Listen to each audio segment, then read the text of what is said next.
हरे कृष्णा।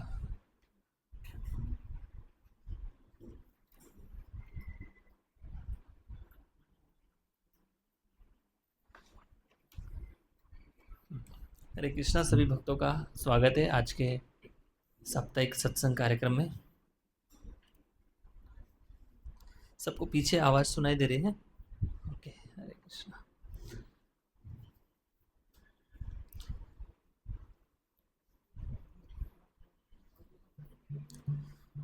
तो हम आज श्रीमद् भागवतम के दशम स्कंद के 14वें अध्याय का एक श्लोक है, बड़ा सुंदर श्लोक है।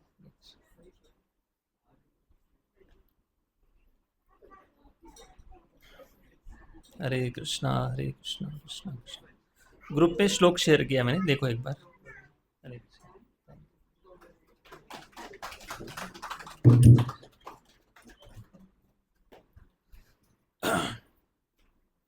वेदा बेस्ट नेक्स्ट श्लोक।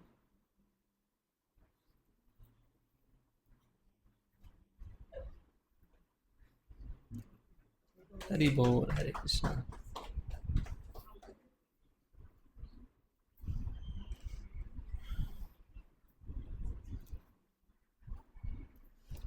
हाँ, श्लोक मिल गया सबको? मेरे पीछे दोहराइए सब लोग। प्रपंचो निष्प्रपंचोऽपि विडम्बयसि भूतले प्रपन्न जनतानंद संदोहम प्रतितुम प्रभो। हाँ, ये जो श्लोक है ब्रह्म स्तुति में आता है, बड़ा सुंदर श्लोक है। जब ब्रह्मा जी भगवान की स्तुति करते हैं उसमें इस श्लोक का वर्णन आता है। ब्रह्मा जी बताते कि प्रभु आप जब अवतार लेते हो संसार में, भगवान के अवतार का वर्णन भगवद गीता में तो बताया जाता है कि कैसे परित्राणाय साधुनाम विनाशाय च दुष्कृताम। तो एक समाज, इस भौतिक संसार में भगवान की अवतार की व्याख्या इस प्रकार से की गई है। लेकिन ब्रह्मा जी बता रहे कि प्रपंचो निष्प्रपंचो भी, भगवान को बता रहे कि प्रभु प्रपंच मतलब दो लोग जब एक साथ आते हैं, इस भौतिक जगत में दो लोग एक साथ आते हैं, वो प्रपंच मतलब संसार करते हैं। तो वैसे आपकी जो गृहस्थी की जो लीला है, प्रपंच की जो लीला है, भगवान ने कितने विवाह किए थे, किसी को याद है? 16,000। हाँ, कम से कम इतना तो आराम से कर सकते हैं भगवान। 16,108। तो आज भगवान के संसार की कथा करेंगे। प्रपंचो निष्प्रपंचो भी, आप निष्प्रपंच मतलब आपके लिए कोई प्रापंचिक नियम विधि कोई लागू नहीं होती, फिर भी आप इस संसार में प्रापंचिक जो लीला है वो करते हैं। और जब लोग इस लीला को देखते हैं, इस प्रकार की आपकी जो विडम्बयसी भूतली, इस प्रकार की लीला जो व्यक्ति सुनते हैं देखते हैं, तो उनको बड़ा आश्चर्यचकित हो जाते हैं वो लोग, और सोचते हैं कि ये पूर्ण पुरुषोत्तम भगवान होते हुए भी, पूर्ण ब्रह्म सनातन होते हुए भी इस प्रकार के सांसारिक लीला कैसे कर रहे हैं। लेकिन क्यों करते भगवान ऐसे? प्रपन्न जनतानंद। हरे कृष्णा। प्रपन्न मतलब जो शरणागत है भगवान को, ऐसे जनों को सुख देने के लिए संदोहम प्रतितम प्रभु, ऐसे जो भगवान है उनको ब्रह्मा जी बोले मैं प्रणाम करता हूँ। और इसके पहले वाला जो श्लोक है बड़ा सुंदर है। ब्रह्मा जी बताते हैं 36 में, या श्रुत्वा तत्परो भवेत, भगवान की जो इस प्रकार की लीला है।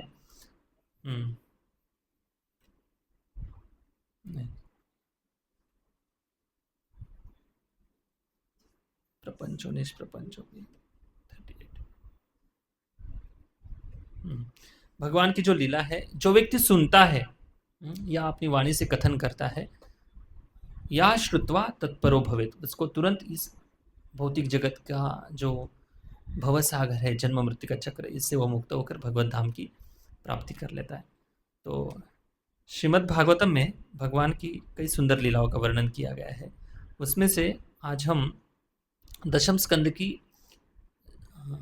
अंदर जो भगवान की लीला है, दशम स्कंद में भगवान की लीला के 90 अध्याय है, वृंदावन लीला के 40 अध्याय है और वृंदावन के बाहर की लीला के बचे हुए 50 अध्याय है। तो उसमें से 60 नंबर का जो अध्याय है, इस अध्याय का शीर्षक है भगवान श्री कृष्ण रुक्मिणी के साथ जो हास्य परिहास करते हैं। इस लीला का हम आज वर्णन करेंगे। तो इस लीला से सबसे इम्पोर्टेंट जो लेसन हमें मिलेगा वो है निर्णय लेना। महाभारत में बड़ा सुंदर कथन आता है कि डिसीजन जो है, हर एक व्यक्ति को निर्णय लेने की उसके अंदर क्षमता होती है। कुछ लोग बुद्धि से निर्णय ले लेते हैं, कुछ लोग अपने पूर्व अनुभव के अनुसार निर्णय ले लेते हैं, कुछ लोग परिस्थितिवश निर्णय लेते हैं। किसी भी जीवन के कुछ ना कुछ निर्णय लेने पड़ते हैं। महाभारत में वर्ज्य किया गया है कि इस परिस्थिति में निर्णय नहीं लेना चाहिए। तो 7 परिस्थितियों का वर्णन आता है महाभारत में। एक तो है भय के समय निर्णय नहीं लेना है, जब हम बहुत डरे होते हैं उस समय निर्णय नहीं लेना है। और हरे कृष्णा कृष्णा कृष्णा हरे हरे, हरे राम राम राम। जब हम बहुत डरे होते हैं उस समय निर्णय बिल्कुल नहीं लेना है। इसके उदाहरण के रूप में अश्वत्थामा का उदाहरण दिया जाता है। जब अश्वत्थामा को पकड़ने के लिए अर्जुन जा रहे थे तो उस समय अश्वत्थामा के पास कोई ऑप्शन नहीं था। तब अश्वत्थामा डर के कारण विनाशकारी ब्रह्मास्त्र चला देता है। ब्रह्मास्त्र चलाने की कोई ज़रूरत नहीं थी, फिर भी इतना बड़ा ब्रह्मास्त्र चला देता है अश्वत्थामा। ये पहला निर्णय, डर में जब कोई व्यक्ति होता है तो इस प्रकार का जो निर्णय लेता है वो हमेशा गलत साबित होता है। दूसरा है स्नेह और लगाव के कारण जो निर्णय लिए जाते हैं वो भी, उसका नतीजा भी हमेशा पछतावा होता है। स्नेह मतलब जैसे महाभारत में उदाहरण आता है कि कर्ण और दुर्योधन, इनका दोनों की बहुत अच्छी दोस्ती थी और इस स्नेह के कारण कर्ण जो जो निर्णय लेता था इस रिलेशन को ध्यान में रखते हुए निर्णय लेता था, भले उसका नतीजा कुछ भी हो जाए, धर्म हो या अधर्म हो ये नहीं देखता था। तीसरा निर्णय लेते हैं शोक में। जो लोग शोकग्रस्त अवस्था में होते हैं, मतलब दुखी अवस्था में होते हैं, तो दुखी अवस्था में जो भी निर्णय लिया जाता है वो भी उसका नतीजा अच्छा नहीं होता है। इसका उदाहरण आता है महाभारत में गांधारी का। गांधारी जब पहला 2 प्रकार से निर्णय लेती गांधारी।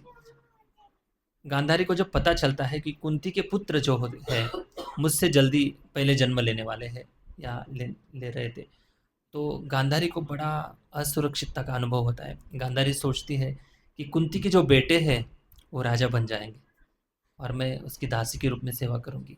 तो गांधारी ये सब सहन नहीं कर पाती। तो गांधारी भी गर्भवती होती है, तो गांधारी अपने ही गर्भ पर प्रहार कर देती है, तो उसके गर्भ के 100 टुकड़े हो जाते हैं। वही 100 टुकड़े मतलब 100 कौरव के रूप में आगे जाकर बनते हैं। ये पहला निर्णय शोक अवस्था में गांधारी लेती है। दूसरा निर्णय, जब महाभारत का पूरा युद्ध हो जाता है तब देखती कि सारे पुत्र मारे जाते हैं और बड़ी शोक अवस्था में गांधारी थी। तब गांधारी भगवान श्री कृष्ण को शाप देती है कि पूरे हस्तिनापुर में जो राजनीति करने वाले तो आप ही थे, आपने ही मेरे बच्चों को मरवाया है, तो मैं, जैसे आपने मेरे पूरे कुल का विनाश किया है वैसे ही आपके पूरे यदुवंश का विनाश होगा। इस प्रकार से साक्षात भगवान को गांधारी शाप दे देती है। ये तीसरा निर्णय गलती से शोक में जो लिया जाता है उसका नतीजा है। चौथा निर्णय है हर्ष में। हर्ष मतलब बहुत ज़्यादा खुश होते हैं हम, तो खुशी के मारे कई अपराध भी हो जाते हैं हमसे, इसलिए बहुत ज़्यादा खुश है तब भी निर्णय नहीं लेना चाहिए। तो हर्ष में इसका उदाहरण आता है महाभारत में विराट राजा का। विराट की नगरी में जब कौरवों ने आक्रमण किया था और उस समय उनका, विराट का जो पुत्र था उत्तर कुमार अकेला कौरवों को भगा देता है, युद्ध में डरा कर भगा देता है, सारे कौरव भाग जाते हैं। तो ये सब सुनकर विराट राजा बड़ा खुश हो जाता है और इस खुशी में युधिष्ठिर महाराज को विराट हंसी मजाक में ऐसे कुछ धक्का मार देता है, लात मार देता है, ऐसा प्रसंग आता है। तो खुशी में भी ज़्यादा हर्षोल्लासित नहीं होना है। ये हो गया हर्ष में। और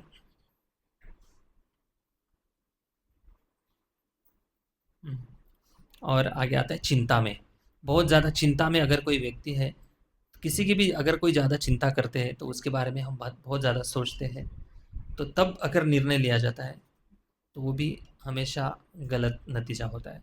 इसका उदाहरण है भीष्म पितामह। भीष्म पितामह जो थे, हमेशा हस्तिनापुर की गद्दी की रक्षा हो, हस्तिनापुर का राज्य हमेशा चलता रहे उनके वंश के द्वारा, इसको ध्यान में रखते हुए सब निर्णय लेते थे। इसीलिए भीष्म पितामह को सब पता था कि धर्म क्या है, अधर्म क्या है, पांडव कितने सज्जन हैं और कौरव कितने दुर्जन हैं।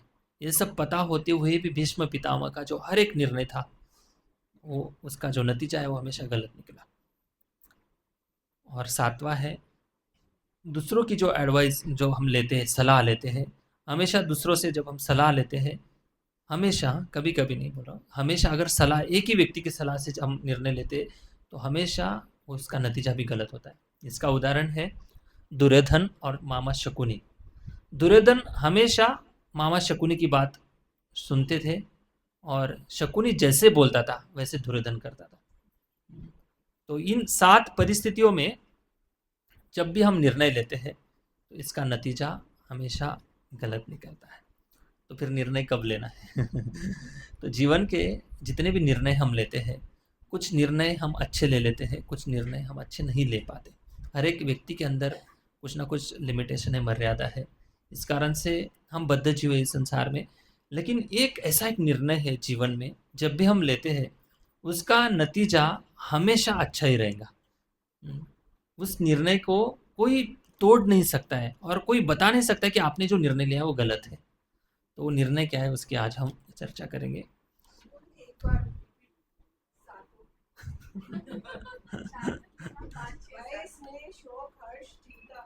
एक मिनट। हाँ, भय मतलब डर। डर के समय जो निर्णय लिया जाता है, उदाहरण है अश्वत्थामा ने ब्रह्मास्त्र छोड़ा था डर के कारण। दूसरा है स्नेह के कारण।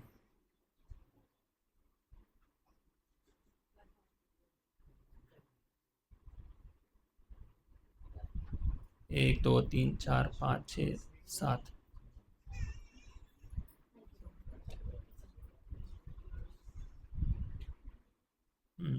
सॉरी, हाँ, लिख लीजिए। एक रह गया था, दुर्बल परिस्थिति में, मतलब जब दुर्बल होता है, मतलब उसके अंदर उसके साथ जब बल नहीं होता है, उस समय निर्णय नहीं लेना है। मैं पहले से सीक्वेंस से बताता हूँ। पहला डर है, भय में निर्णय अगर लेते हैं, इसका उदाहरण है अश्वत्थामा। दूसरा है स्नेहवश, प्रेमवश, मैत्रीवश जब निर्णय लिया जाता है उसका नतीजा भी गलत होता है। इसका उदाहरण है कर्ण और दुर्योधन। कर्ण हमेशा दुर्योधन की दोस्ती को ध्यान में रखते हुए निर्णय लेता था, वो धर्म अधर्म की कभी सोच ही नहीं सका। तीसरा है शोक। शोक मतलब दुखी अवस्था में जब निर्णय लिया जाता है वो भी गलत होता है। उदाहरण क्या है शोक का? गांधारी। 2 प्रकार से गांधारी ने गलती की। एक तो गर्भक पर प्रहार किया, दूसरा भगवान श्री कृष्ण को शाप दिया। 3 हो गए। चौथा है हर्ष। हर्ष मतलब बहुत खुशी में जो निर्णय लिया जाता है, वो भी कभी कभी नहीं, बहुत बार हर्ष के कारण हम दूसरों का अपमान कर देते हैं। जैसे विराट ने उत्तर कुमार की विजय की जब वार्ता सुनी, तो विराट राजा खुशी के मारे युधिष्ठिर महाराज के प्रति अपराध कर देता है। छठवा है, 5 हो गए ना? 4 हो गए। हाँ, हर्ष हो गया। हाँ, छठवा है चिंता। चिंता का उदाहरण है भीष्म पितामह। भीष्म पितामह की क्या चिंता थी? हस्तिनापुर की राजगद्दी की हमेशा रक्षा हो, फिर चाहे धर्म हो अधर्म हो वो सोच नहीं सकते थे। और छठवा है दूसरों के द्वारा जब सलाह ली जाती है, हमेशा उस सलाह से जब हम निर्णय लेते, वो भी हमेशा गलत हो जाते। उदाहरण कौन सा है? दुर्योधन और शकुनी मामा। 6 हो गए। और सातवां है जब दुर्बल अवस्था में, जब हमारे पास कोई क्षमता नहीं है और ऐसी अवस्था में क्षमता न होते हुए भी अगर हम किसी चीज़ को हासिल करना चाहते हैं, तो भी उसका नतीजा हमेशा गलत होता है। इसका उदाहरण है धृतराष्ट्र।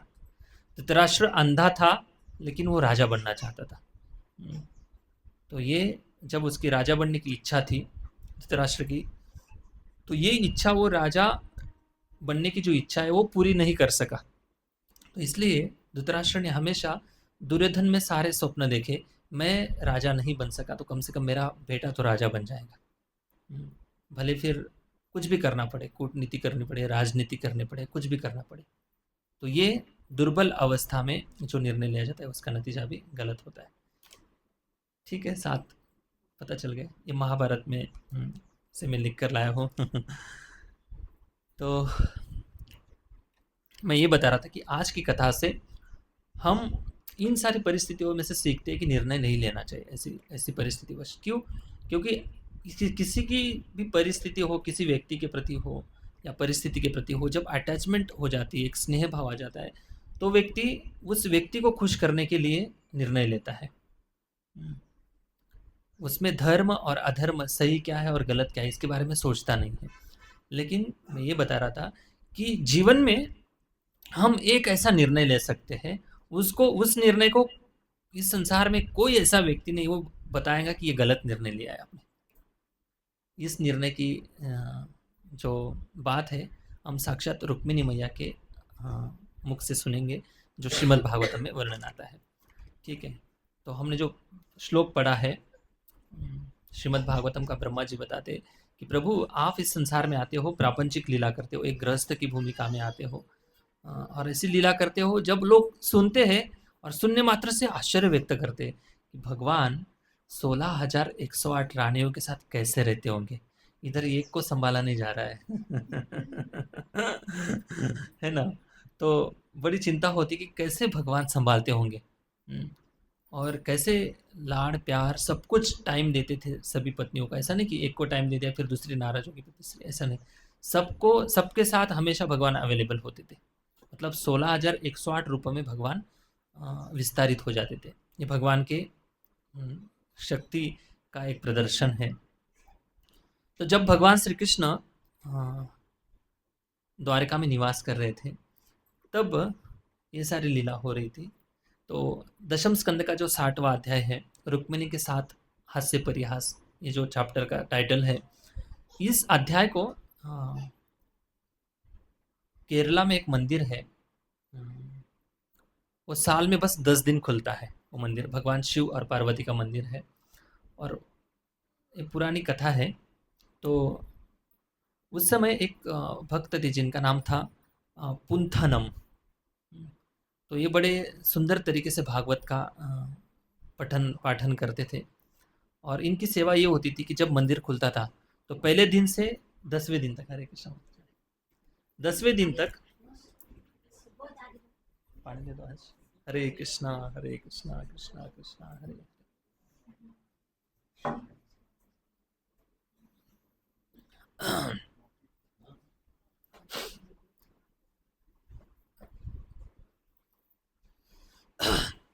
हाँ, ये जो पुंथनम था ये भगवान शिव को हर रोज कथा सुनाता था। तो कथा में 10वें स्कंद का ये जो 60वां अध्याय है, रुक्मिणी और श्री कृष्ण इनका हास्य परिहास की जो लीला है इसका वर्णन चल रहा था। तो पहले दिन ये चैप्टर की चर्चा की उन्होंने 60वें अध्याय की और एक एक श्लोक करके पूरा अध्याय खत्म हुआ। और जब हम बुक पढ़ते सबका अनुभव होगा, जब बुक जहाँ पर खत्म होकर एंड होता है, जहाँ तक हम पढ़े हैं वहाँ पर एक बुक मार्क रखते हैं, है ना। मतलब दूसरे दिन जब पढ़ेंगे तो वहाँ से आगे का चैप्टर पढ़ेंगे। लेकिन जब बुक वहीं पे रख देते थे वो, क्योंकि हर रोज कथा की उनकी सेवा थी, भगवान शिव को सुनाते थे, घर चले जाते थे, फिर दूसरे दिन आते थे। जब दूसरे दिन आए तो उनका जो बुक मार्क था 60वां जो अध्याय है उसके फ्रंट पेज पर, मतलब पहले पन्ने पर आ गया। तो वो सोचने लगे कि मैंने तो लास्ट वाला जब चैप्टर खत्म हुआ था उस वहाँ पे बुक मार्क रखा था, पहले इसमें कैसे आ गया, पहले पन्ने पर कैसे आ गया। तो उन्होंने सोचा कि गलती से हो गया होगा, देखते। लेकिन जहाँ पर बुक मार्क था वहीं से वो कथा स्टार्ट करते हैं। फिर दूसरे दिन हो गया, फिर तीसरे दिन भी सेम ऐसे ही होता है, फिर चौथे दिन, ऐसे पूरे 10 दिन तक यही चैप्टर की वो कथा करते हैं और भगवान शिव और पार्वती को सुनाते हैं। तो ये जो अध्याय है बहुत विशेष अध्याय है। और जब 10वां दिन 11वां दिन हो जाता है, 10वें दिन भी वो बुक उधर ही भूल जाते हैं और उसी समय मंदिर बंद हो जाता है। फिर वो जब 11वें दिन आते कि सोचते अरे मैं तो वो किताब तो मंदिर में ही भूल गया। और उस समय बुक तो ज़्यादा मिलते नहीं थे, कॉपी ऐसे हाथ से लिख कर ही कॉपी बनाई जाती थी भागवतम की। तो सोचते अभी 1 साल तक तो बुक मिलेगा नहीं, अभी क्या करें क्या करें। तो उधर ही बैठ जाते हैं वो। और जब दरवाज़ा बंद हो जाता है मंदिर का, तब दरवाजे में एक छोटा सा छेद था, उस छेद से भगवान शिव का दर्शन करके फिर जाने ही वाले थे वो। तब वो देखते हैं कि भगवान शिव उसी भागवतम को पढ़ रहे हैं और पार्वती माता बैठकर सुन रही है। तो इतना प्रिय यह अध्याय भगवान शिव को है। भगवान शिव और पार्वती हमेशा भागवतम की चर्चा करते हैं और पार्वती इतनी आदर्श पत्नी है, भगवान शिव को हमेशा प्रश्न पूछती है भगवान श्री कृष्ण और राम लीला के बारे में। तो ये इनका इस प्रकार से इस अध्याय की महिमा है। तो शुरुआत ऐसी होती है 59 श्लोक में इस प्रकार से वर्णन आता है कि नरकासुर एक असुर था। इसकी कथा आती, उसके फिर जोड़कर फिर दूसरी कथा आती है, इसके हम थोड़ा ध्यान से सुनिए। जब भगवान तीसरे स्कंद में आते हैं, फिर 10वें स्कंद में जाएंगे। तीसरे स्कंद में भगवान वराहदेव का अवतार होता है और किस प्रकार से हिरण्याक्ष ने पृथ्वी माता को पाताल में डाल दिया था, समुद्र के नीचे। तो इस पृथ्वी को फिर से अपनी जगह पर स्थिर करने के लिए भगवान वराहदेव अवतार लेते हैं और पृथ्वी का विवाह होता है भगवान वराहदेव से, और फिर उनके संपर्क से एक पुत्र जन्म लेता है, उसका नाम है नरकासुर। मतलब बाद में असुर बना, पहले उसका नाम था नरक। और भौमा एक अच्छा इसको ना थोड़ा सा ऊपर रख देंगे तो अच्छा रहेगा। हरे कृष्णा कृष्णा कृष्णा हरे हरे, हरे राम राम राम हरे कृष्णा कृष्णा कृष्णा हरे हरे। एक उधर रख दो, एक मृदंग के पास, मृदंग की जगह है ना, उधर रख दो, सबको आवाज में आएगी। तो नरकासुर का जन्म होता है, लेकिन एक को कम कर दो। उस समय भगवान भूमिदेव को एक वचन देते हैं कि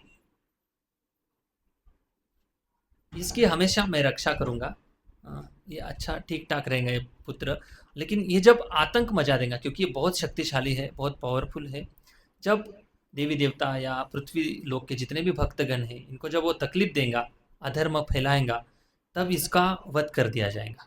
लेकिन जब तक आप आज्ञा नहीं करेंगे तब तक इसको मैं कुछ नहीं करूंगा। भगवान ने पृथ्वी देवी को वचन दिया था। तो नरकासुर जो है आगे जाकर बहुत बड़ा असुर बन जाता है। असुर क्यों बनता है? क्योंकि गलत संगति के कारण असुर बन जाता है। सोचिए, हम सोचते हैं कि हम इतने अच्छे हैं, लेकिन अच्छे कब रहेंगे? जब एसोसिएशन में जाएंगे तब भी हम अच्छे रहेंगे, तब समझेगा कि हम सच में अच्छे हैं। देखो थोड़ा साउंड देखो, है ना। तो यहाँ पर नरकासुर भगवान का पुत्र है और जैसे गलत संगति में गया, गलत संगति में जाने मात्र से असुरों के सारे गुण उसके अंदर आ गए। तो सोचिए संगति का परिणाम कितना भयानक होता है। इसलिए हमेशा अच्छी संगति में अगर रहेंगे तो अच्छे गुणों का विकास होगा, गलत संगति में रहेंगे तो गलत दुर्गुणों का स्वाभाविक रूप से विकास होगा, क्योंकि हमारे अंदर अच्छे और बुरे दोनों संस्कार हैं। जब हम अच्छी चीज़ें देखते हैं तो अच्छा भी लगता है, जब बुरी चीज़ें देखते हैं तो बुरी चीज़ करने की भी इच्छा होती है। इसलिए जिस वातावरण में हम बढ़ते हैं, आगे छोटे से बड़े होते हैं, वो जैसे संस्कार होते हैं वैसे हमारा चित्त बनते जाता है। तो आगे जाकर नरकासुर जो था, इसने 16,100 जो राजकन्याएं थी, इनका अपहरण करके एक बंदी बनाकर रखा था। इतना ही नहीं, बल्कि स्वर्गलोक के सारी देवी देवता भी उनको डरने लगे थे। स्वर्गलोक में जाकर जो देवताओं की माँ है, क्या नाम है, किसी को याद है? आदिति, हाँ। और असुरों की माँ दीति, और उनके पिता कौन थे सारे देवताओं के असुरों के? कश्यप मुनि, हाँ, वेरी गुड, आपको याद है। हरे कृष्णा कृष्णा कृष्णा। तो कश्यप मुनि के 4 पत्नी थी, उसमें से दीति और आदिति। दीति से असुर आते हैं, आदिति से सारे देवता आते हैं। तो देवताओं की जो माँ थी आदिति, उसके जो कर्ण कुंडल थे, ये कर्ण कुंडल चोरी करके लेकर आता है नरकासुर। वरुण देव का जो छाता था ये भी चोरी करके लेकर आता है। और देवता लोग जहाँ पर खेलते थे, उनका जो प्लेग्राउंड था खेलने की, मतलब मौज मजा करने की जो जगह थी, वो जगह भी वो कैप्चर कर लेता है। बोलता है कि इसके ऊपर मेरा अधिकार, मैं खेलूंगा इधर, मैं रहूंगा इधर। तो इस प्रकार से नरकासुर ने आतंक मचा दिया था। तब इंद्रदेव का बड़ा टेंशन होता है। इंद्रदेव सोचता है कि कुछ तो उपाय करना पड़ेगा, मेरी तो बस की बात नहीं कि मैं नरकासुर से युद्ध कर सकूं। लेकिन अभी फिलहाल स्वयं भगवान श्री कृष्ण इस पृथ्वी तल पर लीला कर रहे हैं। और अभी लीला मतलब द्वारिका में भगवान तब निवास कर रहे थे। तो द्वारका में इंद्र जाता है और भगवान को प्रार्थना करता है कि प्रभु इस संकट से मेरी रक्षा करो। क्योंकि नरकासुर ने पूरा पृथ्वी पर आतंक मचा दिया है। और साथ साथ हम मेरी जो माँ है हमारे सारे देवताओं की जो माँ है, इसके कानों के कुंडल भी चोरी करके लेके गया है। तो सोचिए, मतलब कुंडल चोरी करके लेके जाना मतलब देवताओं की माँ सुरक्षित नहीं है, इसका मतलब इस संसार की पृथ्वी लोक की और स्वर्गलोक की स्त्रियां भी सुरक्षित नहीं है। है ना? इतना पावरफुल था। तब भगवान बोलते कि कोई बात नहीं, मैं आपको जरूर मदद करूंगा। तब भगवान श्री कृष्ण गरुड़ पर सवार हो जाते हैं। और भगवान के साथ भगवान की जो रानी है सत्यभामा, 8 रानियों में से एक नाम है सत्यभामा रानी जो है, यही सत्यभामा भूमि देवी जो है, पृथ्वी देवी का अवतार माना जाता है। तो सत्यभामा को लेकर भगवान नरकासुर से युद्ध करने जाते हैं। और युद्ध जब होता है कि नरकासुर अपने कुछ सेनाओं को भेज देता है। सेना जब खत्म हो जाती तब नरकासुर आता है भगवान से युद्ध करने के लिए। फिर कुछ समय तक युद्ध चलता है, भगवान सुदर्शन चक्र से उसका मतलब युद्ध चलता है। लेकिन सत्यभामा को पूछते क्या अभी उसको मार सकता हूँ मैं? तब सत्यभामा बोलती कि अभी इसको मार सकते हो क्योंकि इसने बहुत अधर्म फैला दिया है। तब सत्यभामा की आज्ञा से नरकासुर का वध हो जाता है। तो वो जो नरक चतुर्दशी हम मनाते हैं दीपावली के चतुर्दशी से एक दिन पहले, हाँ, अमावस्या के एक दिन पहले, तो वो जो दिन होता है नरकासुर का वध हुआ था। उसके बाद जब नरकासुर का वध हो जाता है तब भगवान नरकासुर के महल में जाते हैं। और वहां पर 16,100 जो कन्याएं थी, राजकन्याएं, उनको बंदी बनाकर उसने रखा था। तब सारी कन्याएं जब भगवान श्री कृष्ण का दर्शन करती है और भगवान की शरण में आती है और बताती है कि प्रभु, हमें इस दुष्ट राजा ने हमारा स्पर्श किया है, तो अगर हम समाज में वापस जाएंगे तो हमें कोई स्वीकार नहीं करेगा। क्योंकि उस समय की इस प्रकार की प्रथा होती थी, अगर कोई स्त्री को परपुरुष स्पर्श कर देता था तो वो उस स्त्री से कोई विवाह नहीं करता था।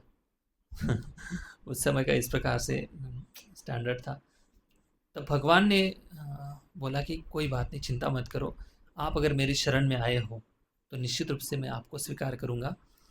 बल्कि भगवान ने, देखिए, भगवान श्री कृष्ण को कुछ लोग श्रीलंपट बोलते हैं और कहते हैं कि श्री कृष्ण ने ऐसी लीला की है जो स्त्रियों को इस प्रकार से व्यवहार किया है जो इस सांसारिक दृष्टि से अनैतिक दिखाई देता है।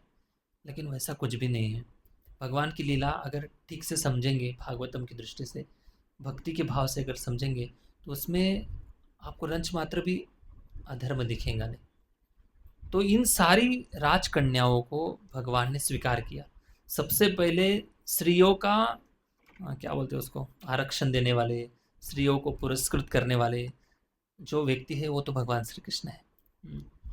तो भगवान ने सारी राजकन्याओं को स्वीकार किया। खाली स्वीकार नहीं किया, उनको दासी का रूप नहीं दिया, बल्कि एक पटरानी रानी के रूप में उनको स्वीकार किया। सोचिए, तो ये भगवान का स्वभाव है। उसके बाद फिर वो जो नरकासुर के पास जो कर्ण कुंडल थे आदित्य के, देवताओं की माँ के, और वरुण देव का छत्र था, और सब कुछ लेकर भगवान, ये दोनों चीज़ें लेकर भगवान स्वर्ग में जाते हैं। और स्वर्ग में जाने के बाद देवी देवता सत्यभामा के साथ श्री कृष्ण भगवान दोनों का स्वागत करते हैं, आरती उतारते हैं और बड़ा सुंदर भजन गाते हैं भगवान के गुणगान के रूप में। फूलों से वर्षा करते भगवान श्री कृष्ण और सत्यभामा की स्वागत करते हैं। और पूरा स्वर्गलोक इंद्रदेव स्वयं दिखाता है। मतलब जैसे कोई अपने घर में कोई नया कोई गेस्ट आते हैं तो उनको हम हमारा घर दिखाते, देखो यहाँ पर बेडरूम है, यहाँ पर गैलरी है, ये है, वो है, किचन है, ये सब दिखाते हैं, है ना? वैसे ही इंद्र भगवान श्री कृष्ण को सब कुछ पूरा स्वर्ग में घुमा कर लाते हैं, दिखाते हैं। और इंद्र की एक थोड़ी सी ज़्यादा ही आसक्ति थी। एक पारिजात नाम का एक वृक्ष है स्वर्ग में। उस पारिजात के प्रति इंद्र की बहुत, ऐसे इंद्र को ऐसा लगता था कि इस स्वर्ग की शान मतलब पारिजात है। इस पारिजात के सुगंध से पूरे स्वर्गीय देवी देवता पूरे मंत्रमुग्ध रहते हैं, केवल सुगंध मात्र से। और इस स्वर्ग की जो शोभा है, अनेक शोभाएं हैं, उसमें से सबसे प्रमुख शोभा है ये पारिजात वृक्ष। तब भगवान भी बड़े खुश हो जाते हैं। तो उसमें से एक फूल तोड़कर इंद्र भगवान को गिफ्ट देता है कि प्रभु ये आपके लिए पारिजात का फूल है। जब भगवान उस फूल को लेते फिर सूंघ लेते हैं, फिर दिया हुआ तो गिफ्ट ऐसे थोड़ी ना फेंक देंगे, भगवान उसको अपने पास रख लेते हैं उस फूल को। और पूरा स्वर्ग देखकर भगवान श्री कृष्ण उनको कुंडल वापस दे देते हैं और सारे देवी देवता कृतज्ञ हो जाते हैं। फिर उस फूल को लेकर सत्यभामा के साथ भगवान श्री कृष्ण द्वारिका आ जाते हैं। और जैसे द्वारका में आते हैं, द्वारका में आने के बाद रुक्मिणी मैया भगवान का स्वागत करती है, भगवान की आरती उतारती है। और जैसे पहले ही रुक्मिणी मैया के महल में भगवान आते हैं, तो कुछ अगर पति बाहर से आते हैं, कुछ मूल्यवान चीज़ लेकर आते हैं, तो पहले पत्नी को देते हैं, है ना। ऐसे सांसारिक ऐसे होता है जनरली। और तब भगवान ने वो पारिजात का जो फूल लाया था स्वर्ग से, रुक्मिणी को भेंट के रूप में दे दिया। रुक्मिणी बड़ी प्रसन्न हुई कि प्रभु आप हाँ, स्वर्ग में गए, लेकिन स्वर्ग में जाने के बाद भी मुझे भूले नहीं आप, मेरा हमेशा याद रहा। इस प्रकार से भगवान का गुणगान करती है और फूल जैसे हाथ में लेती बड़ी खुश हो जाती है रुक्मिणी मैया। और फिर दूसरे दिन थोड़ा सा गड़बड़ हो जाता है। गड़बड़ क्या होता है कि कोई सत्यभामा को बता देता है कि आपको पता है आपके साथ भगवान स्वर्ग में आए थे, उधर से जो फूल लाया था आपके लिए थोड़ी लाया था। वो तो रुक्मिणी माता के लिए लाया था। फिर रुक्मिणी माता तो खुश हो जाती, लेकिन सत्यभामा नाराज हो जाती। फिर भगवान सोचते हैं कि सत्यभामा नाराज होने का इतना तो बड़ा कोई कारण नहीं था। सत्यभामा को मैं कहाँ कहाँ से घुमा कर लाया, युद्ध भूमि में ले गया। उधर सबको उस युद्ध का वातावरण सब देखकर आश्चर्यचकित हो गई सत्यभामा। फिर स्वर्ग में ले गया, फिर भी सत्यभामा नाराज क्यों है। तब भगवान सत्यभामा के पास जाते हैं और पूछते हैं कि क्या हो गया आपको, इतना नाराज होने की क्या आवश्यकता है। तब सत्यभामा बोलती है कि मुझे लग रहा था कि आप मेरे साथ हो, मतलब मेरे साथ ही हो, लेकिन मुझे बाद में पता चला कि आप मेरे साथ होते हुए भी आप रुक्मिणी का ज़्यादा चिंतन करते हो। तो ये है गृहस्थी संभालने का फायदा। मतलब गृहस्थ मतलब थोड़ा बहुत मनमुटाव, मतभेद और थोड़ा झगड़ा, ये तो होते ही रहता है। और इसके बिना भी गृहस्थी शोभा नहीं देती। ये चलता ही रहता है। तो ये जो गृहस्थी है, ये संसार की गृहस्थी और भगवान श्री कृष्ण की प्रपंच लीला, इसमें जमीन आसमान का फर्क है। ये क्यों फर्क जमीन आसमान का क्यों है? क्योंकि देखिए यहाँ पर इस संसार में कोई पति पत्नी शुद्ध प्रेम के कारण एक दूसरे के साथ नहीं आते। हर एक व्यक्ति का कुछ ना कुछ स्वार्थ होता है और उस स्वार्थ को बनाए रखने के लिए जीवन भर संघर्ष चलता है। जीवन भर पूरा संघर्ष चलता है। पति चाहता है पत्नी को संतुष्ट रखो, पत्नी चाहती है पति को संतुष्ट रखो। एक दूसरे के संतुष्टि के प्रयास में एक भी कम हो गया तो भी एक दूसरे से नाराज हो जाते, और इसका नतीजा ये होता है कि वो एक दूसरे को छोड़ने के लिए भी तैयार हो जाते। ये संसारिक गृहस्थी, क्योंकि ये संसार में जो है स्व सुख वासना ये प्रमुख भूमिका चलती है। तो भगवान की जो प्रपंचिक लीला है ये ऐसी लीला नहीं। जो भगवान की महान शुद्ध भक्त है वही भगवान की पत्नी के रूप में सेवा करते हैं। तो देखिए भगवान की लीला में हमेशा दो पक्ष होते हैं। जैसे वृंदावन में राधा रानी और चंद्रावली है, दोनों का उद्देश्य भले विरुद्ध भाव दिखाई देता होगा, लेकिन दोनों का उद्देश्य श्री कृष्ण को प्रसन्न करना है, खुद की कोई इंद्रिय तृप्ति नहीं है। वैसे ही द्वारका में एक रुक्मिणी का भाव है, दूसरा है सत्यभामा का भाव है। रुक्मिणी माता जो है, इन दोनों का जो स्वभाव है, एक वाम स्वभावा सत्यभामा है और दक्षिण स्वभावा रुक्मिणी है। मतलब रुक्मिणी सत्यभामा चाहती कि कृष्ण मेरे है, सत्यभामा चाहती कि कृष्ण मेरे है, और रुक्मिणी चाहती है कि मैं कृष्ण की हूँ। ये दोनों भाव भगवान को प्रसन्न करते हैं, लेकिन इन दोनों भाव से भगवान को सुख मिले यही एकमात्र भावना होती है। मतलब सत्यभामा भगवान से झगड़ा करके, भगवान के साथ मनमुटाव होकर, नाराज होकर भगवान को एक अलग प्रकार का रस का आदान प्रदान कराती है। और रुक्मिणी माता जो है स्वाभाविक रूप से दक्षिण स्वभाव मतलब अ, एक वाम स्वभाव है, एक दक्षिण स्वभाव। जैसे अपने शरीर को ये जो राइट हैंड है, ये बहुत ज़्यादा सपोर्ट करता है। जो भी कुछ सोचेंगे, वो जैसे आप सोचते हैं कि ये काम ऐसे करना है, वैसे ये हाथ काम कर लेता है, अगर आप राइटी है तो, है ना? अगर इसी हाथ की तुलना में ये जो हाथ है, लेफ्ट हैंड, वो नहीं कर पाता है ना? सबका ऐसे ही होता है ना? ऐसे ही होता है ना? आप सुन रहे हो ना सब कुछ ध्यान से? तो एक वाम स्वभाव है, एक दक्षिण स्वभाव है। मतलब रुक्मिणी का एक विशेष प्रकार का भाव है कि भगवान को किसी भी अवस्था में प्रसन्न करती है। अगर भगवान ने येलो कलर की पीताम्बर पहना है, तो रुक्मिणी माता को बोलते हैं श्री कृष्ण कि क्या मैं अच्छा दिख रहा हूँ येलो कलर के ड्रेस में? रुक्मिणी माता बोलती कि बहुत अच्छे दिख रहे हो। श्री कृष्ण चाहते कि और कुछ बोले, खाली अच्छा दिखना नहीं बोलना चाहिए। फिर ब्लू कलर का पहन लेते और रुक्मिणी माता को पूछते कैसे दिख रहा हो? और भी अच्छे दिख रहे हो। मतलब कुछ भी पहनो अच्छा ही बोलेंगे। कृष्ण सुखवासना, ये रुक्मिणी का बहुत ज़्यादा भाव है। अगर यही प्रश्न सत्यभामा को पूछेंगे तो कुछ अलग भाव से उत्तर देंगे, लेकिन वो अलग भाव भी भगवान को आनंद देते हैं, मिलता है। इसका उदाहरण चैतन्य चरितामृत में एक और भी स्पष्ट हो जाएगा। सत्यभामा के अवतार के रूप में, मतलब गौर लीला में जो भी भगवान श्री चैतन्य महाप्रभु के साथ जो पार्षद है, पुरुष शरीर में है, लेकिन भाव आंतरिक भाव वृंदावन का और द्वारिका का है। तो जगदानंद पंडित नाम के एक भक्त थे जो बंगाल से थे। जगदानंद पंडित भक्त और महाप्रभु के साथ रहते थे। जगदानंद पंडित साक्षात सत्यभामा के अवतार स्वरूप है। सत्यभामा ही है।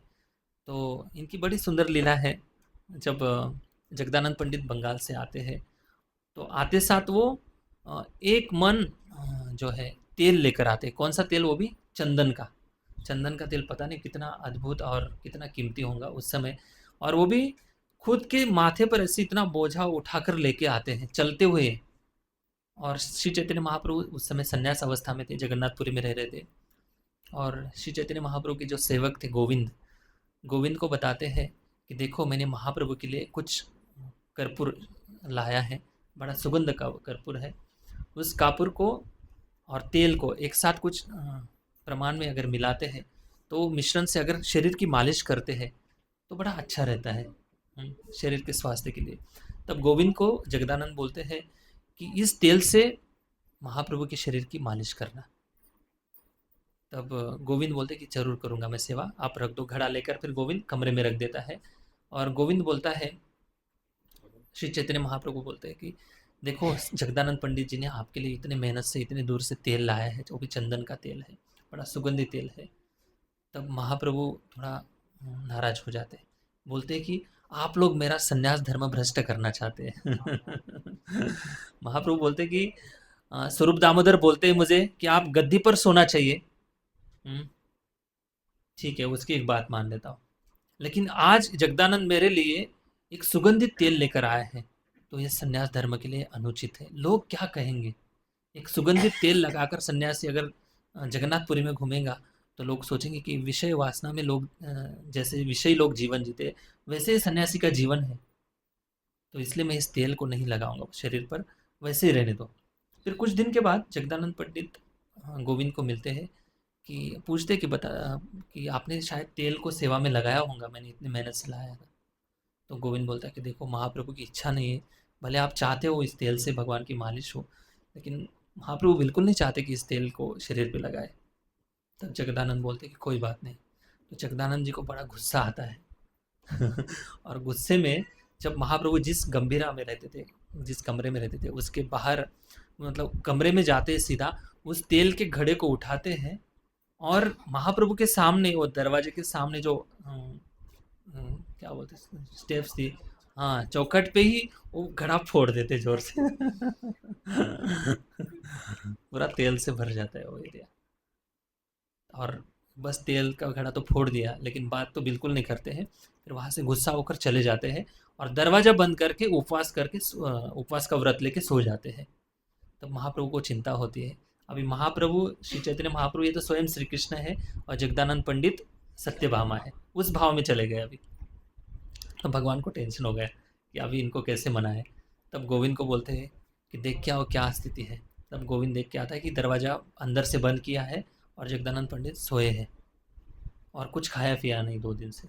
तब महाप्रभु बोलते हैं कि जाओ जगदानंद को आवाज़ दो कि महाप्रभु आपके घर भोजन करने के लिए आ रहे हैं, आप तैयारी करो। तो वो जगदानंद सुन के बड़े खुश हो जाते हैं कि महाप्रभु आ रहे हैं मेरे घर पे। तो इतने सुंदर सुंदर अलग अलग व्यंजन बनाते हैं जगदानंद पंडित अपने हाथों से, और जगन्नाथ जी का प्रसाद भी लाते हैं और महाप्रभु के लिए इतने सुंदर व्यंजन अपने हाथों से बनाते हैं।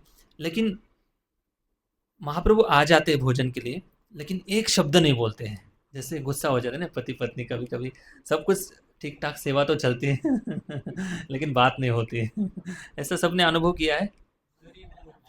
अरे वो जिसने नहीं किया वो कर लेंगे भविष्य में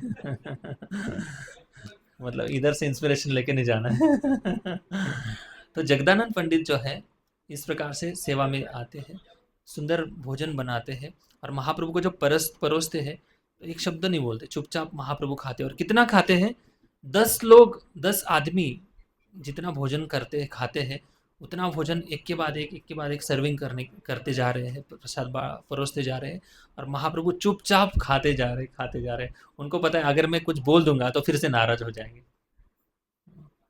तो इस प्रकार से ये लीला हुई। फिर महाप्रभु भोजन करके चले जाते हैं। जाने के बाद गोविंद की सेवा होती है कि महाप्रभु के चरणों की मालिश करना। दोपहर में थोड़ा विश्राम करते थे, लेकिन महाप्रभु बोले कि आज ये सेवा मत करो, आप जाओ, जगदानंद जब प्रसाद लेंगा तब मुझे मैसेज देने के लिए आना है और कहना कि अगर जब प्रसाद लेने बैठ जाएगा तब मुझे संतुष्टि होंगी कि हाँ जगदानंद ने उपवास तोड़ दिया है। तो जगदानंद बड़े खुश हो जाते हैं और महाप्रभु का जो उच्चिष्ट महाप्रसाद है उसी महाप्रसाद के साथ अपना व्रत तोड़ते हैं और फिर भोजन करते हैं। तो कहने का मतलब ये है कि हमारे इस भौतिक जगत में जो दाम्पत्य जीवन की जो लीला होती है इसको लीला नहीं कह सकते, जो भी होता है इसकी तुलना भगवान की लीला से हम बिल्कुल नहीं कर सकते। हाँ, उनका स्वभाव जो होता है, उनके मन में कृष्ण सुख वासना ये स्वभाव हमेशा बना रहता है। भले वो झगड़ा भी करेंगे तो झगड़े के माध्यम से श्री कृष्ण को ही आनंद मिले इस भाव से झगड़ेंगे भगवान के साथ रूठ भी जाएंगे तो भी भगवान को आनंद मिले उसी भाव से भी रूठेंगे। तो ये भगवान के भक्तों की विशेष महिमा होती है। इस संसार के जो संबंध है और भगवान के भक्तों के जो संबंध है इसमें बहुत ज़्यादा फर्क है। इसलिए वाम स्वभाव और दक्षिण स्वभाव, इस प्रकार के 2 स्वभाव के रुक्मिणी और सत्यभामा इनका वर्णन आता है। तो जो फूल है जब रुक्मिणी को दिया जाता है, उस स्टोरी में आ जाओ फिर से भागवतम की, तो सत्यभामा नाराज हो जाती है। फिर सत्यभामा को मनाने के लिए भगवान जाते हैं और कहते हैं कि सत्यभामा आपको खुश करने के लिए मैं क्या करूं। तब सत्यभामा बोलती है कि देखो आप रुक्मिणी के लिए फूल लेकर आए स्वर्ग से और उस फूल को आप इतने संभाल कर स्वर्ग से लेकर पृथ्वी लोक कर संभाल कर लाए और रुक्मिणी के हाथ में दिया। तो भगवान ने कहा तो आपको भी फूल चाहिए। तो सत्यभामा कहती मुझे फूल नहीं चाहिए, पूरा पारिजात वृक्ष चाहिए मुझे अभी भगवान के लिए इतना टेंशन, मतलब अभी देवी देवता से मांगना है। भगवान अक्सर सारे देवी देवता को ऐश्वर्य प्रदान करते, फिर जो लोग देवी देवता की आराधना करते देवी देवता उनको देते रहते, लेकिन अभी स्वयं भगवान इंद्र से मांगेंगे कि मुझे पारिजात दे दो, पारिजात वृक्ष दे दो। तो कोई बात नहीं, पत्नी को खुश करना है। तो सत्यभामा बोलती है आप जो करना है करो, लेकिन मेरे लिए पूरा पारिजात का पेड़ चाहिए। तो भगवान फिर से स्वर्ग में जाते हैं और इंद्र को बोलते कि देखो ऐसी परिस्थिति है, अभी आप पारिजात का पेड़ दे दो, पूरा वृक्ष दे दो। तब इंद्र, सोचिए इंद्र क्या बोलता है कि प्रभु आपको हम पारिजात नहीं दे सकते स्वयं भगवान के द्वारा स्वर्ग बनाया गया है, देवी देवताओं को उस पोस्ट पर भगवान ने बिठाया है, भगवान की आज्ञा से ये सब व्यवस्थापन मैनेजमेंट सब कुछ करते वो लोग, लेकिन भगवान की भगवत्ता इंद्र और आदि देवता भूल गए। सोचिए कुछ ही समय पहले इंद्र और देवी देवता संकट में थे। किसके संकट में? नरकासुर के भय से संकट में थे। उनकी माँ के कर्ण कुंडल चोरी कर कर नरकासुर लेके गया था। नरकासुर को मारकर भगवान उस कर्ण कुंडल को लेकर वापस देने के लिए भी गए, वो भी उनके स्वर्ग तक देने के लिए गए, होम डिलीवरी। तो सोचिए भगवान का इतना सेवा भाव है, भगवान की इतनी बड़ी महिमा है, भगवत्ता है, सब कुछ जानते हुए भी इंद्र बोल रहा है कि आपको हम नहीं दे सकते। तो भगवान को थोड़ा सा गुस्सा आता है। भगवान उधर स्वर्ग में दादागिरी करते हैं कि आपको मेरी स्वामित्व का कैसे विस्मरण हो गया। तब भगवान जबरदस्ती स्वर्ग से उस पारिजात वृक्ष को लेके आते हैं। अभी जबरदस्ती क्यों कर सकते भगवान, क्योंकि सब कुछ भगवान का ही है, और भगवान की लीला में अगर नहीं लगा रहे, भगवान की सेवा में नहीं लगा रहे, तो भगवान छीन लेते हैं। तो ये भगवान का स्वभाव है। अभी भगवान ऐसे क्यों कर रहे, क्यों कर रहे मतलब वो भगवान है इसीलिए तो कर रहे हैं, है ना। भगवान सबके स्वामी है, सबके कंट्रोलर है, सबको, सबके माता पिता है, सबके पालन पोषण करता है भगवान। तो भगवान अगर बोलेंगे तो मैं आपका पिता हूँ, आपकी माता हूँ, तो भगवान बोल सकते हैं। उस पद पर भगवान है, अच्युत है भगवान। ऐसा नहीं कि एक बार भगवान भगवान के पोस्ट पर बैठ गए और कुछ दिन के बाद फिर इलेक्शन लग जाएगा, फिर पद खाली हो जाएगा, ऐसा नहीं। भगवान का नाम है अच्युत। अच्युत का अर्थ है कि अपने पद पर जब रहते भगवान, तो हमेशा के लिए भगवान रहते हैं। तो इंद्र जो है, भोग ऐश्वर्य के कारण भगवान की भगवत्ता को भी भूल गए। तो ऐसे ही होता है इस संसार में। तुकाराम महाराज जी कहते हैं कि इंद्रादिक भोग, भोग नव्य तो भवरोग। ऐसे लगता है हमें कि इंद्र आदि देवी देवता कितने सुख में जीवन जी रहे हैं, स्वर्गीय सुख सुविधा में जीवन जी रहे हैं, लेकिन तुकाराम महाराज जी कहते हैं कि ये स्वर्गीय सुख जो है ना, यही तो असली भवरोग है, मतलब जन्म मृत्यु के चक्र में बंधने का सबसे बड़ा कारण है। तो वहाँ से भगवान पारिजात जबरदस्ती लेकर आते हैं और सत्यभामा के महल के सामने उसको लगा देते हैं पेड़ को। तब सत्यभामा खुश हो जाती है। अब ये सब लीला हो जाती है। उसके बाद भगवान के मन में एक प्रश्न आता है कि रुक्मिणी मैया, इतने दिन हो गए विवाह करके, रुक्मिणी जो है कभी मैंने इसको क्रोधित होते हुए नहीं देखा। मतलब रुक्मिणी को एक फूल दिया मैंने, उस फूल देने के कारण सत्यभामा इतनी क्रोधित हो गई, इतनी नाराज हो गई। लेकिन सत्यभामा को मैंने पूरा पेड़ लाकर दिया, लेकिन रुक्मिणी एक रंच मात्र में भी नाराज नहीं हुई। ऐसे कैसे स्वभाव है रुक्मिणी का, मतलब कोई स्पर्धा नहीं उसके मन में। कोई ऐसे, हाँ, जैसे सत्यभामा क्रोधित होती है वैसे कुछ भी क्रोध उसके मन में दिखाई नहीं दिया। तब भगवान को बड़ा आश्चर्य हुआ कि रुक्मिणी को भी क्रोध अगर आता है तो उसका क्रोध देखकर मुझे बहुत खुशी होगी। तो थोड़ा चलते ट्राई करते, थोड़ा झगड़ लेते रुक्मिणी से। तो ये लीला 60वें अध्याय में आती है। तब भगवान सोचते कि थोड़ा रुक्मिणी मैया से बातचीत कर लेते। तो रुक्मिणी को भगवान ने बुलाया और कहा कि देखो रुक्मिणी, मतलब अभी भगवान चाह रहे कि रुक्मिणी मुझसे झगड़ा करे। भगवान रसराज है और अखिल रसामृत मूर्ति है। हरे कृष्णा कृष्णा कृष्णा हरे हरे, हरे राम राम राम हरे। अखिल रसामृत मूर्ति का अर्थ है कि इस संसार में जितने भी लोग हैं, जिन लोगों के अंदर, हर एक व्यक्ति के अंदर अलग अलग भावना है, तो उस भावना से आदान प्रदान करने का जो सामर्थ्य है श्री कृष्ण में है। इसलिए अखिल रसामृत मूर्ति श्री कृष्ण का नाम है। तो भगवान चाहते कि रुक्मिणी से कुछ वार्तालाप करे, और इसके कारण रुक्मिणी थोड़ी सी क्रोधित हो जाए और झगड़ा करे। तो देखिए भगवान, लोग घर के अंदर जो झगड़े चलते हैं उसकी शांति के लिए अलग अलग यज्ञ करते हैं, मेडिटेशन करते हैं, और कुछ काउंसलिंग भी लेते हैं, अलग अलग प्रकार के उपाय योजना करते हैं, घर में शांति बने रहे। तो ये झगड़े मिटाने के लिए हम प्रयास करते हैं, लेकिन भगवान यहाँ पर झगड़ा स्टार्ट कर रहे हैं। तो इस प्रकार की अद्भुत लीला है भगवान की। एक आपको बात सुनाता हूँ। एक पति पत्नी थे, उनके हर रोज़ झगड़े होते थे। सुबह से झगड़ा शुरू होते थे, शयन कीर्तन तक झगड़ा ही चलता था। जब भी मिलते थे कुछ ना कुछ कारण से उनके झगड़े हो जाते थे।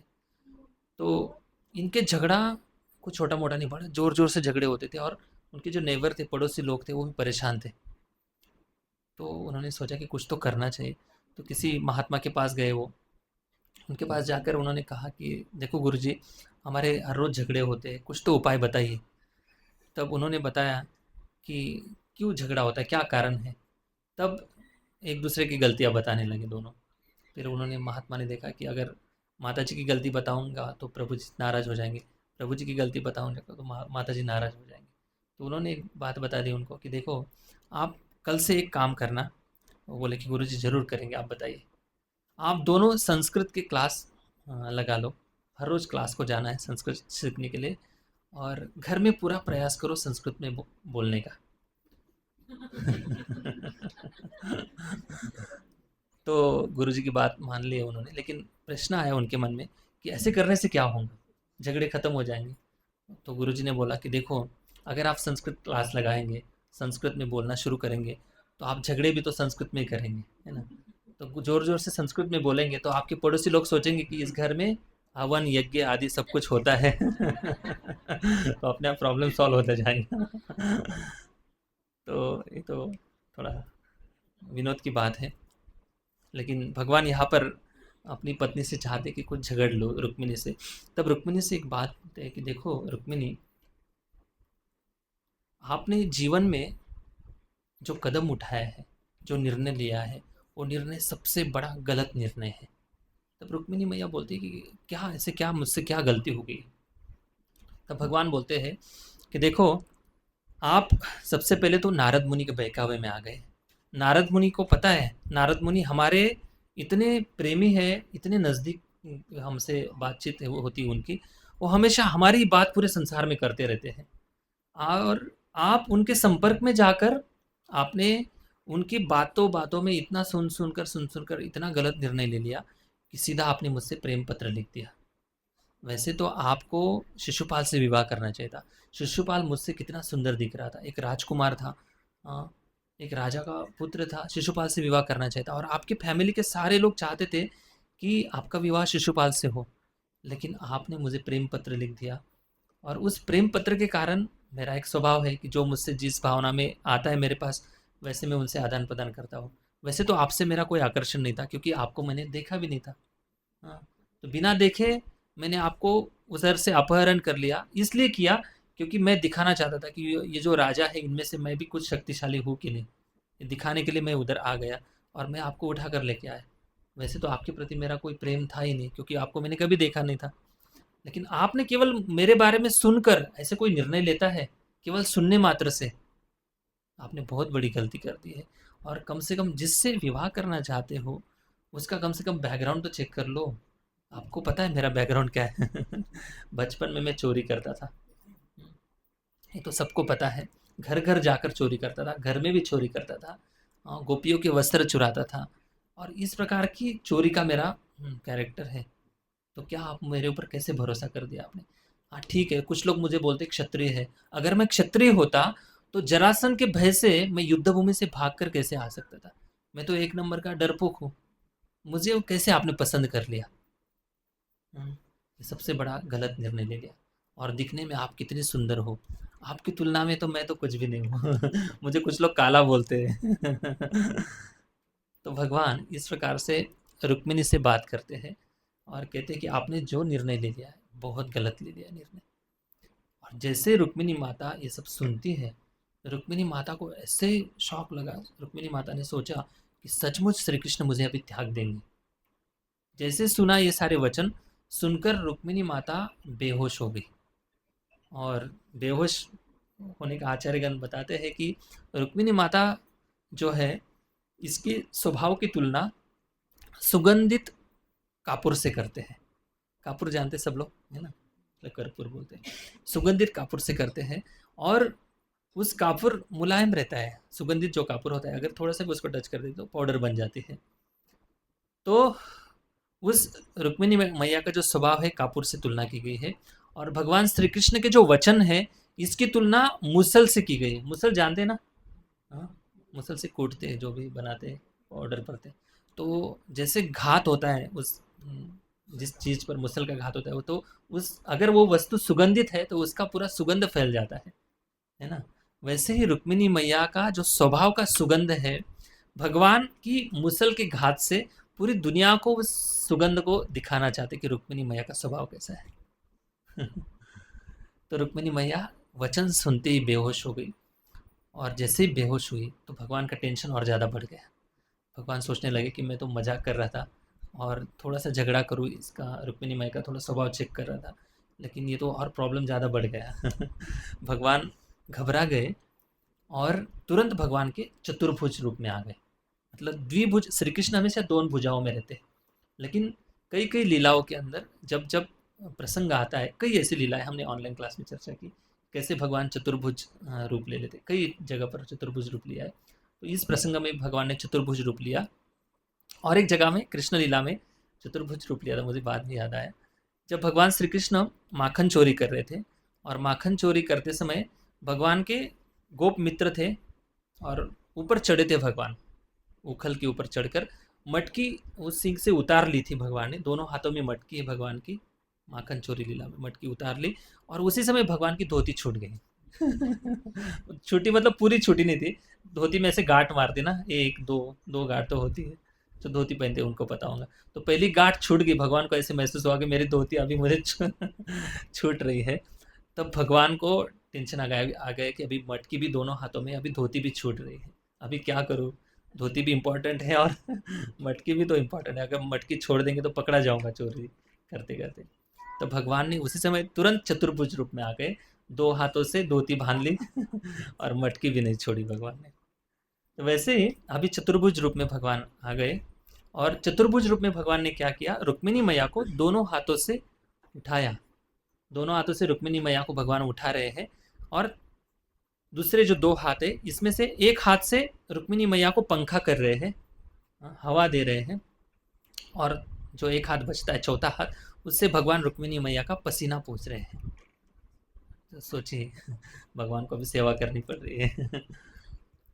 तो जब रुक्मिणी मैया उस बेहोशी से अब बाहर आई, तब भगवान ने बोला कि मैं आपसे तो मजाक कर रहा था। लेकिन रुक्मिणी मैया अभी जवाब देने के लिए तैयार हो गई। रुक्मिणी मैया ने बोला कि हाँ, आप जो बोल रहे हो सच बोल रहे थे, आप थोड़ी ना गलत बोल रहे थे। आप कहाँ हो और हम कहाँ हैं? आपकी तुलना में मैं तो कुछ भी नहीं हूँ। हम्म, मैं तो कुछ भी नहीं हूँ आपकी तुलना में, तो आप कैसे मुझे स्वीकार करेंगे? आप तो हमेशा त्यागने की तो बात करेंगे, हम मेरी। तो फिर अलग अलग उदाहरण रुक्मिणी मैया बताते कि देखो, मैं आपको एक प्रश्न पूछती हूँ, ठीक है मैंने गलत निर्णय ले लिया है, कोई बात नहीं, लेकिन मेरे एक प्रश्न का आप जवाब देना, ठीक से सुन लीजिए। तो भगवान को थोड़ा सा मूड में आ गया। अभी रुक्मिणी मैया बताती है कि मुझे एक बात मैंने ऋषि मुनियों से कई बार सुनी है, कई भक्तों से सुनी है, कई ऋषि मुनियों से सुनी है एक बात। तो ये बात यह है कि जिन जिन लोगों ने आपकी प्राप्ति की है, और उन लोग, वो जो आपकी प्राप्ति करने वाले लोग थे, बड़े बड़े राजा महाराजा इतिहास में एक छत्र सम्राट होते हुए, राज्य करते हुए गए हैं, कहा गए हैं, आपकी प्राप्ति के लिए उन्होंने सब कुछ छोड़ा है। क्या उनके पास मंत्री नहीं थे बताने के लिए कि आप गलत निर्णय ले रहे हो? क्या उनके पास बुद्धि नहीं थी कि आप गलत निर्णय ले रहे हो? या उनके पास कोई सुख सुविधा की कमी थी इसलिए उन्होंने सब कुछ छोड़ा? नहीं, उनके पास सब कुछ था, सब कुछ, राज ऐश्वर्य था, और पद प्रतिष्ठा मान सम्मान धन दौलत, और मंत्रीगण थे सलाह देने वाले। ये सब कुछ होते हुए भी उन्होंने केवल और केवल आपकी प्राप्ति के लिए सब कुछ छोड़ा है। क्या उनका निर्णय गलत है? बताइए आप। ये प्रश्न रुक्मिणी माता श्री कृष्ण को बोलती है, और श्री कृष्ण चुपचाप खड़े, अभी कुछ नहीं बोल रहे हैं, श्री कृष्ण केवल सुन रहे हैं। रुक्मिणी मैया बताती है कि अगर उन लोगों का निर्णय अगर गलत है, तो मैं भी मान जाऊंगी कि मेरा भी निर्णय गलत है। तो भगवान अगर बोल देते कि उन लोगों का निर्णय गलत है, तो शास्त्र झूठ हो जाता, साधु संतों की वाणी झूठ हो जाती। तो मतलब हम जैसे लोगों के माध्यम से रुक्मिणी माता बता रही कि जो लोग भगवान के चरणों का आश्रय लेते हैं, भगवान की शरणागति लेते हैं, उनका निर्णय कभी गलत नहीं होता है। तो मैं शुरुआत में जो 7 निर्णय बताए, 7 परिस्थितियों में जो निर्णय लिए जाते हैं, वो हमेशा उसका नतीजा गलत होता है। बताइए, किसी को याद है? हाँ। हम्म, स्नेह। दुर्बल। हाँ। हाँ हाँ। हाँ, दूसरों से सलाह लेना। तो इन परिस्थितियों में जब हम निर्णय लेते, वो हमेशा उसका नतीजा गलत होता है। लेकिन जो भगवान की शरणागति का जो निर्णय है, वो निर्णय जब कोई लेता है, वो निर्णय, इस निर्णय को कोई झूठ स्थापित नहीं कर सकता कि आपने गलत निर्णय लिया है। क्या इस वाक्य के ऊपर आपका विश्वास है? समझ में आ रहा है? हाँ। जिन लोगों ने भगवान की शरणागति का निर्णय लिया है, जिन लोगों ने भगवान की भक्ति करने का निर्णय लिया है, इस निर्णय को कोई झूठा स्थापित नहीं कर सकता है। कितना भी विद्वान हो, कितना भी पंडित हो, और हर परिस्थिति में इस निर्णय को अगर लेते हैं, भले शोक की अवस्था में निर्णय लिया भगवान की शरणागति का, वो निर्णय कभी गलत नहीं हो सकता, भले परिस्थिति शोकग्रस्त हो। कितने लोग दुखी होते हैं, भगवत गीता में भगवान बताते हैं कि मेरे पास कौन आते हैं, आर्त अर्थार्थी जिज्ञासु ज्ञानी च भरतर्षभा। ये भरतर्षभ अर्जुन, मेरे पास ये 4 प्रकार के लोग आते हैं। एक आर्त, आर्त मतलब दुखी, इस संसार के क्लेशों से दुखी है, वो कभी कभी मेरे पास आ जाते हैं। और जैसे आते हैं तो मेरे भक्तों की संगति उनको मिलती है, तो उनकी बुद्धि जागृत हो जाती है, फिर भक्ति में जुड़ जाते हैं। अर्थार्थी, जिनको धन चाहिए, धन के अभिलाषा से मेरे पास आते हैं। आर्त अर्थार्थी ज्ञानी और जिज्ञासु, जिज्ञासा, जिनको अध्यात्म के बारे में जिज्ञासा है, वो लोग मेरे पास आते हैं। तो मतलब दुखी अवस्था में अगर निर्णय लिया भगवान के पास जाने का, वो निर्णय भी सही निर्णय है। अगर डरी हुई अवस्था में भगवान को पुकारते हैं तो वो निर्णय भी सही, भले परिस्थिति डरने की है। और कौन सी परिस्थिति है? हाँ, हर्ष में भी भगवान की अगर शरणागति लेते तो वो भी गलत नहीं हो सकती। मतलब हर परिस्थिति में हम भगवान की शरणागति ले सकते हैं। श्रीमद् भागवतम में एक बड़ा सुंदर गीत आता है, ऐल गीत है, कभी पढ़ना। वो गीत के श्लोक सुनकर आपके जो ये रोंगटे ना वो खड़े हो जाएंगे। उसमें एक पिंगला नाम की वेश्या है, उसकी कथा आती है श्रीमद् भागवतम में। तो वो जो वेश्या थी, ऐसे उसका हर दिन का उसका काम ही था वो करना। एक दिन वो अचानक से उसके मन में एक वैराग्य भाव जागृत हो जाता है, और वो बड़े सुंदर भाव से श्लोक गाया है उसने भगवान के लिए, और कहती है कि इस संसार का जो आशा है, अपेक्षा है, आशा ही परमम दुखम, निराशा ही परमम सुखम। वो बोलती है इस संसार में अपेक्षा रखना यही सबसे बड़ा दुख है, और निराशा, इस संसार में अगर निराश हो जाते कोई लोग, मतलब फ्रस्ट्रेट हो जाते हैं भौतिक जीवन जी जी कर, निराशा ही परमम सुखम। निराशा ये सबसे बड़ा सुख है, ये कौन बोलती है? हाँ, पिंगला बोलती है। लेकिन ये क्यों बोल रही है पिंगला? वो बोलती है कि अगर संसार में व्यक्ति परिस्थितियों के कारण निराश हो जाता है, हताश हो जाता है, तो ऐसी परिस्थिति में अगर कोई भगवान का आश्रय ले लेता है, तो वो निराशा उसके लिए अच्छी है, उसके कल्याण का कारण बन जाती है। तो रुक्मिणी मैया यही बता रही है कि मैंने जो निर्णय लिया है सबसे बेस्ट निर्णय लिया है, और इसको मैंने केवल मनगढ़ंत तरीके से निर्णय नहीं लिया है। कई ऋषि मुनियों की परंपरा है, कई भक्तों की परंपरा है, जिस परंपरा को मैंने आदर्श मानते हुए मैंने आपकी शरणागति ली है। तो इसलिए इस संसार की, फिर रुक्मिणी माता बताती है कि इस संसार में कितनी स्त्रियाँ हैं जिन्होंने गलत निर्णय लिया है।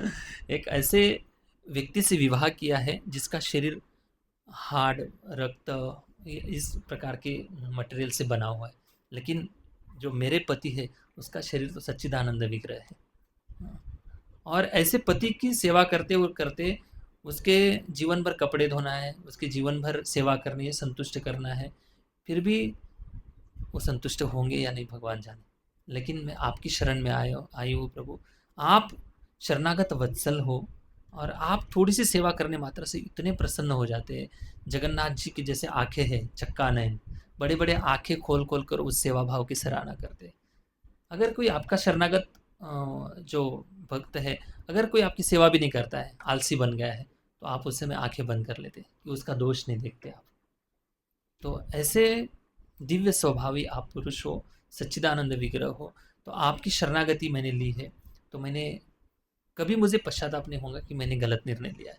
मैंने बिल्कुल सही निर्णय लिया है, इसलिए मैं संतुष्ट हूँ मेरे निर्णय के प्रति।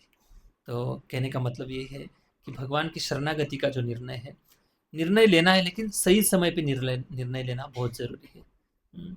दिन बीतते जा रहे हैं, उम्र बढ़ती जा रही है, हर एक व्यक्ति मृत्यु के पास जाते हुए जा रहा है, हर एक दिन जिंदगी से निकल रहा है। इसका मतलब क्या है? हर एक व्यक्ति की मृत्यु की डेट निर्धारित है। जैसे डेट ऑफ बर्थ होती है सबकी, है ना, वैसे ही मृत्यु की डेट जो है वो भी निर्धारित है। हर एक व्यक्ति, जैसे कि कहते हैं ना कि सूर्य उग रहा है और सूर्यास्त हो रहा है, हमारे जीवन से एक एक दिन माइनस होते जा रहा है, एक एक दिन माइनस होते जा रहा है। तो कब हम हरि की शरणागति लेंगे, कब हम भगवान की भक्ति करेंगे? दिन तो बीतते जा रहा है, और आने वाला कलयुग कितना भयानक है। ऐसा भयानक कलयुग आने वाला है कि अगर कलयुग का वर्णन सुनेंगे भागवतम में तो आप बड़े अलर्ट हो जाएंगे। अब भगवान की शरणागति और भी अच्छे से लेंगे। दिन पर दिन ये कलयुग बढ़ते जाएगा। इसीलिए जब वचन कान पर पड़ते हैं कि हरि की शरण में आ जाना चाहिए, भगवान की शरणागति लेनी चाहिए, भगवान के नाम का जप करना चाहिए, तुरंत उस मार्ग को अपना लेना चाहिए। क्योंकि निर्णय लेना एक अच्छी बात है, सही निर्णय लेना, लेकिन सही समय पे निर्णय लेना ये बहुत इंपॉर्टेंट है। अगर समय चला गया, निर्णय लेने का जो समय है अगर चला गया, तो वो समय कौन सा होगा पता नहीं। जिस समय अगर हम निर्णय भी लेना चाहेंगे, चलो अभी हमें अच्छे से भक्ति करनी है, हम चाहते हैं चलो अभी थोड़े दिन ये काम है, वो जिम्मेदारी है, ये करना है, वो करना है, फिर माला बढ़ा लेंगे, फिर भक्ति में और गंभीर बन जाएंगे। लेकिन वो टाइम कभी माया आने ही नहीं देंगे। माया चाहती कि आप हमारी गोद में हमेशा पड़े रहो, आप हरि की शरण में मत जाओ। फिर माया अलग अलग प्रलोभन देंगी, अलग अलग परिस्थितियाँ ऐसे निर्माण करेंगी कि आपको हमेशा भगवान की विस्मृति होते रहेगी। इसलिए भक्तों की संगति में यही कारण है कि हमारी विवेक जागृत हो जाता है सत्संग में आने से। तो इस विवेक जैसे जागृत होता है, तुरंत निर्णय लेना चाहिए। और ये ऐसा निर्णय है, इसमें कोई पछताने की बात नहीं है, इसमें कोई लॉस है, कोई नुकसान नहीं है।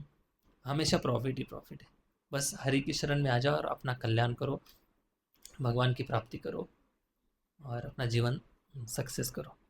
और एक बात, कुछ दिन के बाद रुक्मिणी मैया ऐसी बैठी थी और उस समय श्री कृष्ण आ जाते हैं। और ये कथा चैतन्य मंगल में आती है, लोचनदास ठाकुर जी ने चैतन्य मंगल नाम का ग्रंथ लिखा है। तो उसमें रुक्मिणी मैया बैठी होती है, तब भगवान श्री कृष्ण बोलते हैं कि रुक्मिणी आप इतने दिन हो गए, ये सब एपिसोड प्रसंग हुआ। भगवान श्री कृष्ण बोलते कि अभी तक आप भूले नहीं हो, अभी भी आप ऐसे नाराज क्यों, मतलब दुखी अवस्था में क्यों रहती हो। तब रुक्मिणी मैया बोलती है कि हे श्री कृष्ण, आपको क्या बताऊँ मैं, आप तो भगवान हो। आप तो पूर्ण पुरुषोत्तम भगवान हो। आप कहाँ हमारा हृदय जानेंगे, हमारे हृदय में क्या दर्द होता है, आपकी प्राप्ति के लिए क्या तड़प होती है, आप नहीं जान पाएंगे। तो भगवान बोलते कि ऐसे क्यों बोल रहे हो आप अचानक से। तब भगवान को रुक्मिणी मैया बताती है कि आपके ऊपर जिस दिन राधा रानी की कृपा होंगी, तब आप समझ पाएंगे कि एक भक्त का हृदय, जो शरणागत जो होते हैं आपको, उसका हृदय क्या होता है, तब जाकर आपको समझेगा। श्री कृष्ण को समझाने की राधा रानी की और मेरे ऊपर कृपा मतलब क्या है। तब रुक्मिणी मैया बताती कि हाँ, सच में जिस दिन राधा रानी की कृपा हो जाएंगी, तब जाकर आप समझेंगे कि भक्त का हृदय क्या होता है। तब राधा रानी की कृपा का मतलब क्या है कि राधा रानी का जो भाव है, जो भक्त का भाव है, उस भाव को जब श्री कृष्ण अंगीकार करते हैं, उस भाव को अंगीकार करके जब इस संसार में आते हैं श्री चैतन्य महाप्रभु के रूप में, गौरांग महाप्रभु के रूप में जब आते हैं, तब जाकर श्री कृष्ण उस भक्त के भाव से भगवान से आदान प्रदान करते हैं। स्वयं श्री कृष्ण है, लेकिन राधार भावे ये भी गौरा अवतार, राधा रानी का भाव लेकर महाप्रभु जब इस संसार में आते हैं, तब जाकर वो भक्त का भाव क्या होता है इसका अनुभव करते हैं। तो महाप्रभु के अवतार के पीछे की ये भी एक रुक्मिणी की एक लीला आती है। तो यही है, जीवन का निर्णय बहुत अच्छे समय पे और सही समय पे लेना, ये बुद्धिमत्ता का लक्षण है। तो इसलिए जैसे रुक्मिणी ने सही निर्णय लिया, और वो निर्णय जैसे महाभारत में गलत निर्णय के जो उदाहरण है अलग अलग, उस कैटेगरी में रुक्मिणी का निर्णय बिल्कुल नहीं आता है। इसलिए हमें रुक्मिणी के पदचिन्हों पर चलते हुए हमें भी श्री कृष्ण की शरणागति लेकर एक पक्का निर्णय लेना है कि अभी से जीवन जो गया हो गया। समझो हमारे पास एक 100 पेजेस का नोटबुक है, उसमें से 50 पेज के ऊपर हमने कुछ तो लिख दिया है, लेकिन अभी भी हमारे पास 50 पेज बाकी है कि नहीं, बाकी है कि नहीं। अभी जो लिख दिया है उसको हम मिटा नहीं सकते, या उसके ऊपर फिर से हम लिख भी नहीं सकते। लिख दिया वो लिख दिया, लेकिन अभी भी हमारे पास 50 पेज अभी भी बाकी है। उसके ऊपर क्या लिखना है ये हमारी चॉइस है। तो इसलिए अभी वही लिखना है जो प्रभुपाद जी हमें सिखाने के लिए आए हैं। भगवान की भक्ति, हरि नाम, और ऐसा आध्यात्मिक जीवन जियो, इस संसार में, दुखमय संसार में रहते हुए भी सुख का अनुभव करेंगे। तो इस निर्णय में कभी पछतावा नहीं आएगा, और ऐसे कभी मन में विचार भी नहीं आएगा कि मैंने गलत निर्णय लिया है भक्ति में आने का। हमेशा आप खुद को भाग्यशाली समझेंगे और सोचेंगे कि इतने सालों से मैं कहाँ पड़ा था, इतने सालों से मैं कहाँ पड़ी थी, जो भक्ति को छोड़ दिया मैंने। भक्ति को भूलकर मैं भौतिक जीवन जी रहा था। तो पहले से क्यों नहीं पता चला भक्ति के बारे में, इतने साल मेरे ज़िंदगी के चले गए हैं। इसलिए प्लीज़ रुक्मिणी मैया को याद करते हुए सही निर्णय ले लो। अधिक मास चल रहा है ज़्यादा संख्या में माला करो और भगवान की भक्ति में बहुत आगे बढ़ो, और आनंदी रहो, खुश रहो। हरे कृष्णा।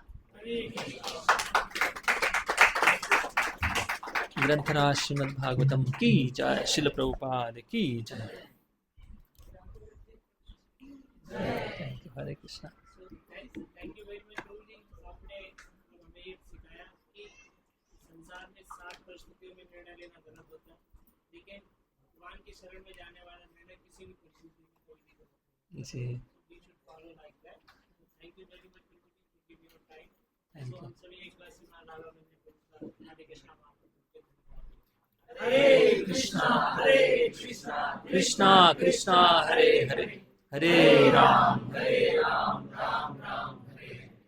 श्रीमान रासबिहारी प्रभु जी का भी एक बार हरे कृष्णा हरे कृष्णा कृष्णा कृष्णा हरे हरे, हरे राम राम राम हरे। बंद कर।